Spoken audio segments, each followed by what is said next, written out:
Hello everyone in the chess world, this is part 2 of the Blackmar Gambit, and well, let us get right into it. The first thing that I want to show you is in the approved way of playing the Blackmar Gambit that I show you, which was, if you remember in the last video, I'll leave you the links, but will be knight c3 here, and let us say knight on f6, f3.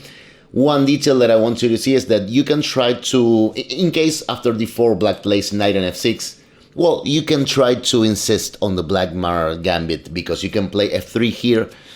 Okay, even e5 is an interesting move for black now, or for example c5. But the thing is, if they do play d5, of course we can play e4, and after pawn takes, knight on c3, and well, transpose into the main line. I'm talking about transpositions. Well, remember that, yeah, in this position, black can always play e6. So it's just a French defense. This is something to really consider. And I mean, always be careful with transpositions. You have to have something prepared for this. So if you're a d4 player as myself, well, you need something against that. And well, as I show you in this, in this position, black could even play c5, and well, there's the possibility of just playing a semi. If we advance the pawn, let us improvise a little bit, play like this. I mean, well, you can play c4 here and be in some sort of modern Benoni. You cannot play it, then it's, well, some sort of Pert's defense maybe with this d5 advance. There are always possible transpositions, but let us go to the core of the thing, which is, yeah, the Blackmar Gambit and this position. So, well, I'm going to show you that now, as a big difference regarding the last video, the refutation of e5 will be to take the pawn, which is something that we could not do in the other line. So this is not the most popular move, but I mean, e takes f3 is probably one of the most popular. This is logical. Again, as usual in some gambit openings, black is saying, I'll take the money run. Now, e5 and d takes e5 as a refutation of e5. Again, if you don't check this with a computer, I don't know if I will play d takes e5 so naturally, right? But the thing is, it's really hard to find a decent answer for black here because, well, knight f on d7 should be, and knight takes on e4, but knight f on d7 is probably the best move.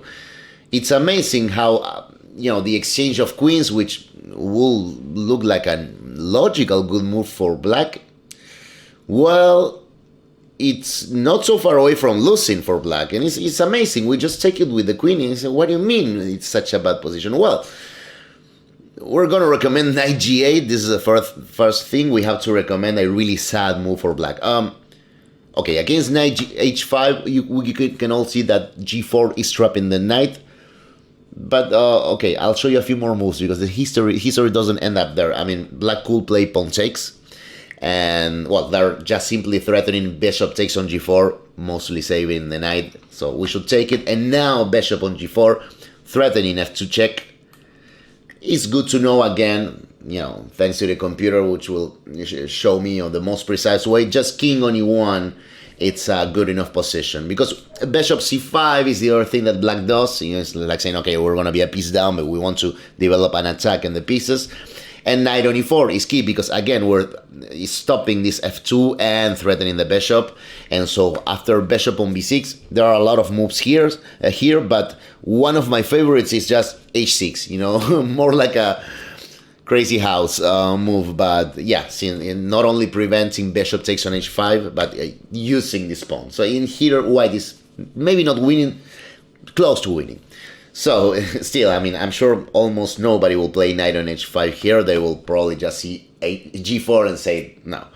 So alternatives. Well, knight on d7 looks so natural. So why is this not my recommendation instead of the really sad knight g8? Well, the thing is, in here the key is knight on d5, because knight on d5, which is threatening this obvious double check and grabbing the rook. The thing is, after knight on d5, in this particular position, and this is something that I really like, I have not seen this in other openings. Well, it's not possible to defend that with bishop on d6, nor knight on a6. Bishop, d6 is controlled by the pawn, a6 is controlled by the bishop. So this means that king d8 is forced. And again, if I had this position, before me without any computer analysis, it wouldn't be so easy for me. But I love this because bishop on g5 check, this forces f6. I mean, this might be pretty obvious. The thing is that after pawn takes and knight takes, well, there is this typical resource. I mean, it seems like we're murdering black and we have this cover check with but h6. I mean, this is quite typical, h6. But knight takes d7 check exclam comes. I mean, I was expecting some bishop on h4 here, something like that. I love this move because after pawn takes, knight takes, and rook takes, king d2. Again, these difficult computer moves, but I think as soon as we see them, we're thinking like, yeah, definitely. I mean, as soon as the computer shows us this move, we're like, what a strong move, right? Super strong. And after, for example, bishop on f5, and I think that there was one game on the database with this position, h4. I mean, I would have probably thought about something like rook d1 immediately. It seems to be the logical consequence of king d2. But I love this kind of way of playing with the computer. It just looks for just the best. h4. Lovely. Probably objectively winning. So let us go back in here. Again, we come from this e5, d takes. And here, well, I said that if queen takes, king takes. Unfortunately, knight g8 is probably the best move, but here, well, knight d5, and it's the same story. No bishop on d6, no knight on a6, so king d8 is the only move. And now just calm, f takes e4. And I mean, we're up already in this ending. Black has already, well, we lost the castling rights. We lost that as well, but after knight on c6, we just play knight on f3, protecting the pawn. It's not easy to think about how to recover the pawn, because let us say knight on g7, which will have, well, this idea, we want to gang up against this pawn. Well, c3 as a simple move. And, well, remember, if knight g6, we can always answer that with bishop on g5. So that's why h6 will be recommended here, but king c2.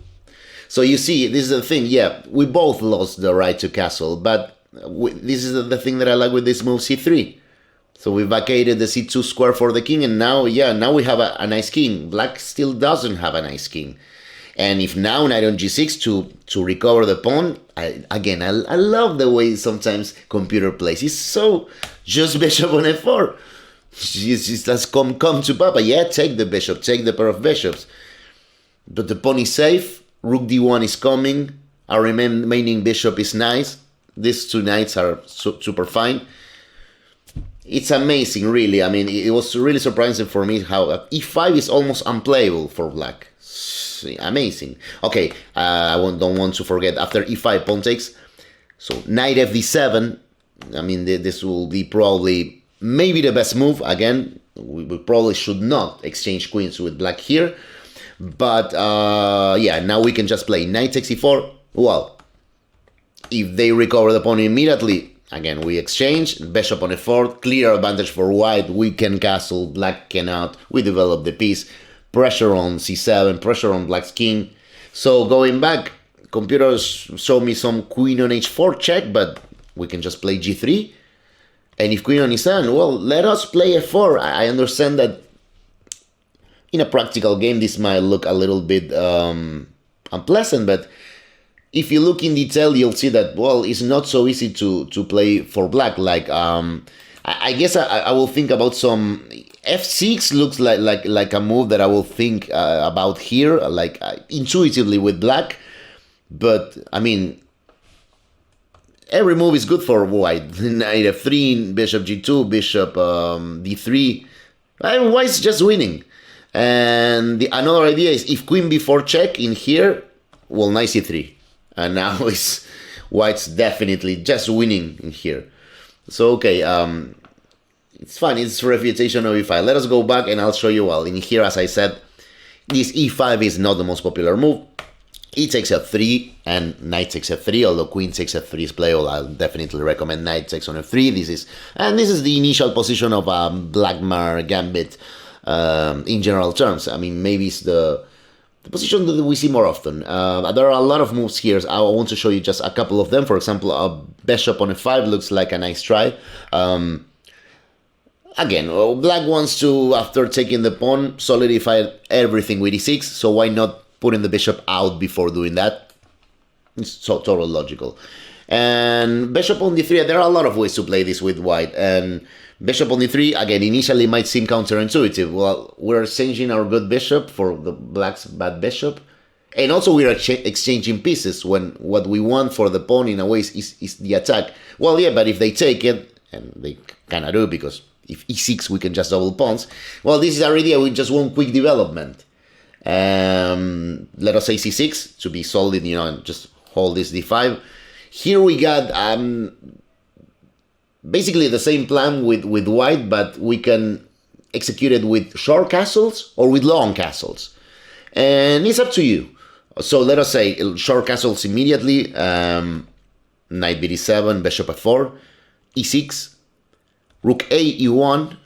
So playing these E and F files, and both open or semi-open, and bishop on e7, knight g5, going for the attack, flirting with the soft light square spots in black's position. And after castles, because yeah, computer is showing, well, there's still not possible. It's still not possible to execute immediate tactics. Well, rook e3, interesting, and if they kick us out, knight g4.